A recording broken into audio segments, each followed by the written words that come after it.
1984 release ചെയ്തൊരു സിനിമയാണ് മനസ്സറിയാതെ. ഈ ഒരു സിനിമയിലെ നായകൻ എന്ന് പറയുന്നത് നെടുമുടി വേണു, നായിക എന്ന് പറയുന്നത് സറീന വഹാബാണ്. അപ്പോൾ ഈ ഒരു സിനിമ ഇന്നത്തെ ജനറേഷനിൽ പലരും അത് കണ്ടിട്ടുണ്ടാവില്ല. അപ്പം ഞാനും ഈ അടുത്ത് യൂട്യൂബിലാണ് ആ ഒരു സിനിമയെക്കുറിച്ച് അറിയണതും കാണുന്നതൊക്കെ. അപ്പോൾ ശരിക്ക് ഇതിനെക്കുറിച്ച് അറിയാൻ കാരണം ദൃശ്യം എന്ന് പറയുന്ന ഒരു സിനിമ റിലീസായ ശേഷം ദൃശ്യത്തിനെ കുറിച്ചുള്ള കുറേ ചർച്ചകൾക്കൊക്കെ ഈ സിനിമയെക്കുറിച്ചുള്ള ചർച്ചകൾ വീണ്ടും സോഷ്യൽ മീഡിയയിൽ പൊന്തി വന്നു.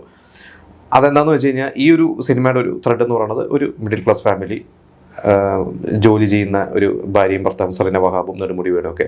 അപ്പോൾ ഇതിന് സറീന വഹാബിൻ്റെ കൂടെ പണ്ട് കോളേജിൽ പഠിച്ചിരുന്ന ഒരു കഥാപാത്രം, സത്താർ ചെയ്യുന്ന ഒരു വില്ലൻ കഥാപാത്രം ശല്യപ്പെടുത്തുന്നതും, നെടുമുടി വേണു സത്താറിനായിട്ട് ഒരു ചെറിയൊരു ഒരു കശവിഷയൊക്കെ ഉണ്ടാവുന്നതും, നെടുമുടി വേണു സത്താറിനെ ഭീഷണിപ്പെടുത്തുന്നത് അങ്ങനെയാണ്. പിന്നീട് ഇവരുടെ വീട്ടിൽ സത്താറിൻ്റെ ഡെഡ് ബോഡി ഇവർക്ക് കിട്ടുന്നതൊക്കെയാണ്.